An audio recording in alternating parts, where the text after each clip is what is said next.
Sir, budget is a very serious exercise. And in a country like ours, budget occurs great importance. Economics and politics cannot be divorced. Whatever the claims the government makes in political domain, they will have to be correspondingly supported by the economic policies outlined by the government. Their budget becomes important to question the government's policies and question the government's understanding of the economy. Sir, considering the time constraint, I move point by point. This budget doesn't have adequate steps to contain inflation. There is no measure to create more jobs as promised by the Prime Minister and the government. There is no increase in direct tax on the rich, but government gives assurance to reduce the corporate tax. There is burden of indirect tax which continues to be more on the poor people,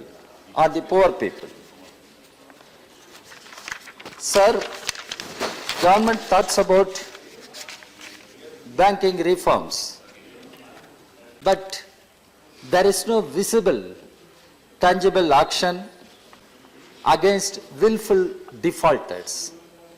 Government doesn't want to speak on willful default by the rich, by the corporate houses, but government goes on expressing concern over the growing non-performing assets of banks and in a way blaming it on the banks, nationalized banks and public sector banks.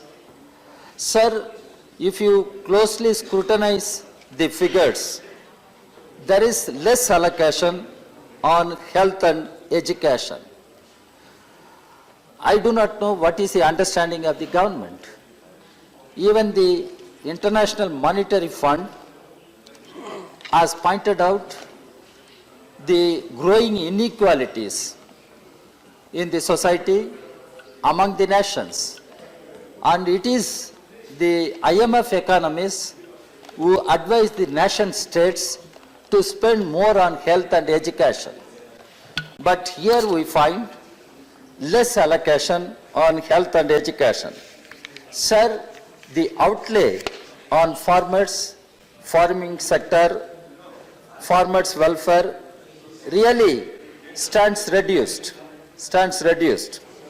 And in the case of scheduled caste component plan, tribal sub-plan, despite the claims of government, there is actual reduction.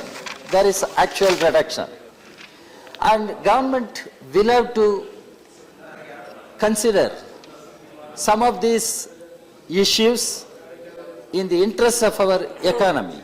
Sir, since 1991 onwards, our economy has been highly dependent on foreign exchange inflows, whereas it is dependent on more foreign exchange, that is US dollars, than Indian rupees.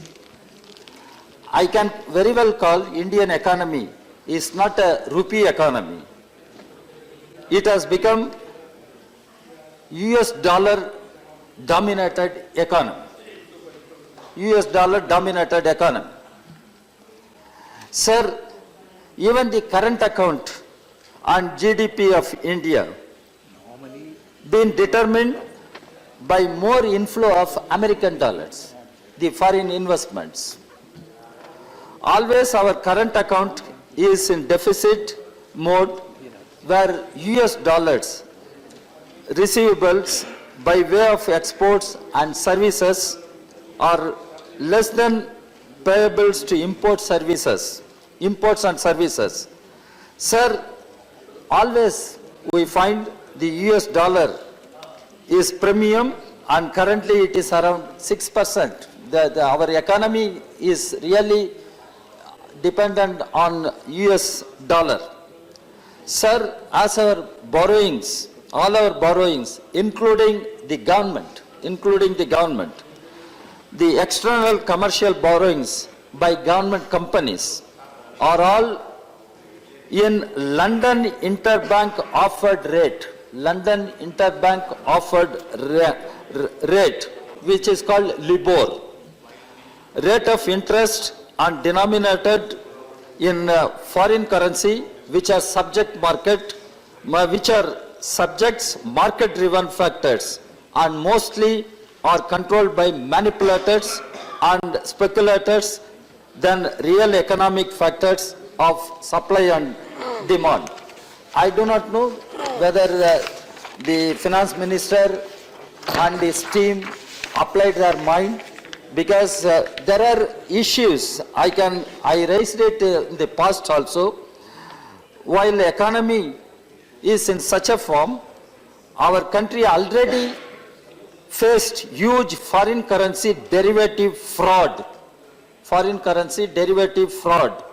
and LIBOR manipulation in the year 2006, 2009. And this side may tell me if I am wrong, I stand corrected.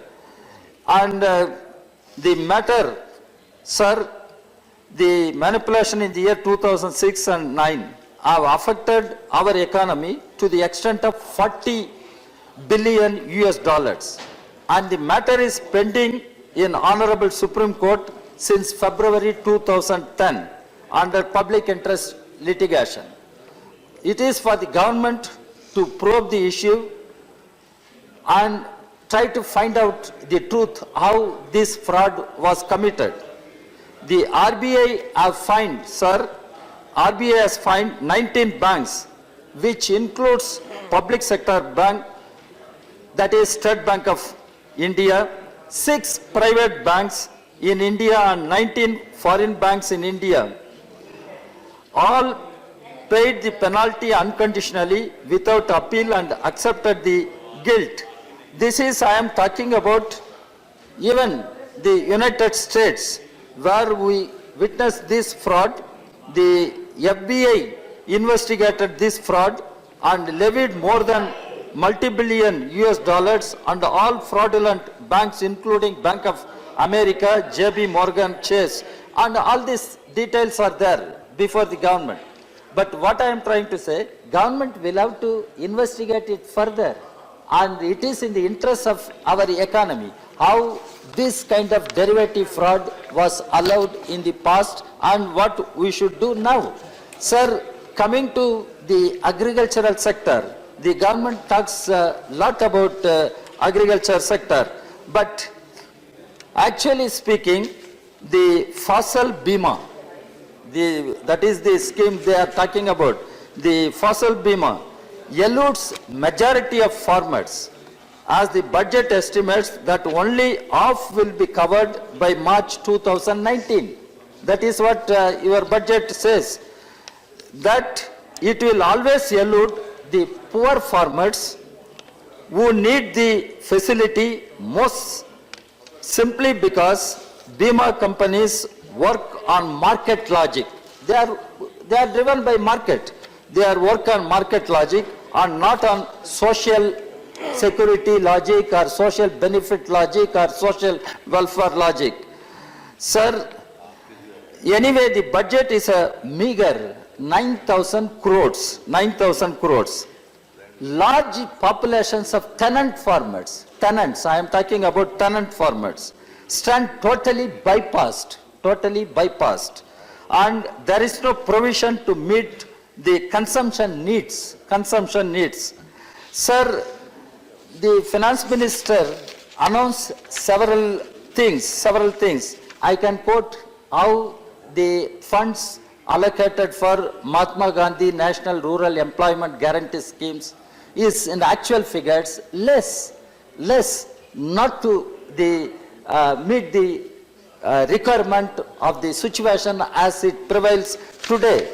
Sir, if you take the scheduled caste component plan, tribal sub-plan, Finance Minister claims there is increase, but what is our understanding of scheduled caste sub-plan, component plan or tribal sub-plan? Sir, these plans were conceived way back in 1970s. We had the planning commission. Now after your government came, you dismantled planning commission. Now there is Niti Ayog. I do not know what is the mandate of Niti Ayog. If I understand what Niti Ayog does, it is nothing but transferring public assets to the private sector, promoting private sector, patronizing private sector. Even the Niti Ayog goes to the extent of saying privatize some functions of Niti Ayog railways. And why you are privatizing public sector undertakings, I cannot understand. Sir, in this house, we discussed what is the strength of our economy. If not the public sector undertakings, if not the public sector banks, if not the insurance companies, what is the strength of our economy? Why you intend to go for reckless, massive disinvestment of public sector undertakings? Sir, Salem steel plants, one of the best public sector undertakings. Why your government should allow Salem steel plants to be privatized? And Bengal chemicals, why you want to privatize? IDPL, why Durgapur, IDPL, why you want to privatize? What is your understanding of Indian economy? And sir, this is one issue. In that context, I raised this scheduled caste component plan and tribal sub-plan. Sir, it was, the issue was raised yesterday by my comrade Punia, my colleague Punia. Earlier, it was raised by Jadhav, Narendra Jadhav, who was planning commission member. If you go by Jadhav guidelines, what should have been the money? And the MOS Finance is sitting here. I am asking him, if the guidelines were to be followed, this year's allocation would have worked out to rupees 91,386 crores. In other words, this year's allocation for SCs is rupees 44,246 crores short of the agreed amount. Similar shortfall for STs works out to rupees 18,073 crores. What are we doing, sir? Are we honest and truthful to our own people? Why this fiscal statistical juggling that we are playing with, and we are trying to mislead the people? In fact, your allocation for scheduled caste component plan, tribal sub-plan has gone down. It is not to the tune of amount which has to be according to the Jadhav guidelines, the planning commission guidelines. That is where I question the mandate of Niti Ayog. Who decides all these things? Who decides? I want to know how this scheduled caste component plan or tribal sub-plan should be there. Who decides? Government should explain to us. In the absence of planning commission, some authority will have to decide. And there is no central legislation. Way back, we had a legislation in the state assembly, in Andhra Pradesh, United Andhra Pradesh. Later on, we had one legislation in the state of Karnataka. And there is a demand. There should be a central legislation to govern the functions of scheduled caste component plan and tribal sub-plan.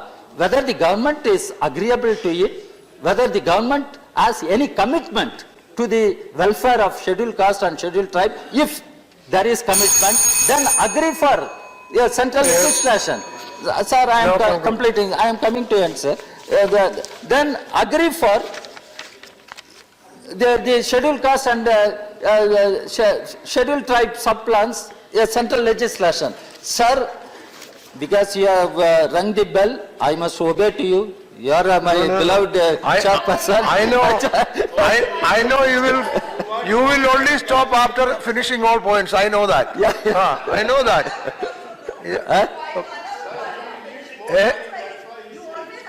That's why he says beloved chairperson. Yeah. Sir, finally I come to the end. Sir, what is the real problem which we are confronting? The unprecedented economic inequality, sir. Let us forget which party we belong to. Let us look at the reality as reality. What is happening in the country? Are we not confronting this issue, unprecedented inequality, where poor people are becoming more poorer? A handful of corporate houses, 1% of the population owning 58% of national assets, wealth. What is this, sir, story of wealth creation in our country? Who creates wealth in our country? If not the toiling people, if not the workers, farmers, agricultural workers, or the employees, who creates? They create wealth. What is their share in the country's wealth? Why there should be such unprecedented inequality? Horrible inequality, sir. Shameful inequality. Why our people, morning we discussed the existence of manual scavenging, how people are dying in septic tanks, how people are denied manual scavenging on one side, moon, Chandrayaan on other side. What is this India of Mangalyaan?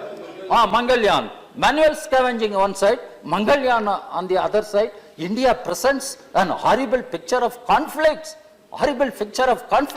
and discriminations, disparities, and this budget will have to address such fundamental issues.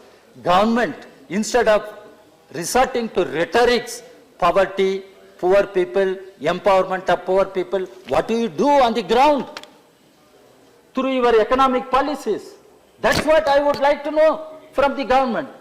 What do you do for the upliftment of poor people through your economic policies? So, sir, these are some of the fundamental issues. Yes. Government will have to think over, government will have to reconsider, government will have to, really, they can work. If there is a will, they can find the way. But whether they have that will to address these issues. Bharat के अंदर अनेक उन्नत नस्ल की गायें हैं जिनको चुरा करके ले जा करके विदेश वाले क्रॉस करा करके होलेस्टीन, फ्रीजियन, ये कौन कौन गाय बना करके फिर हम वापस लाते हैं।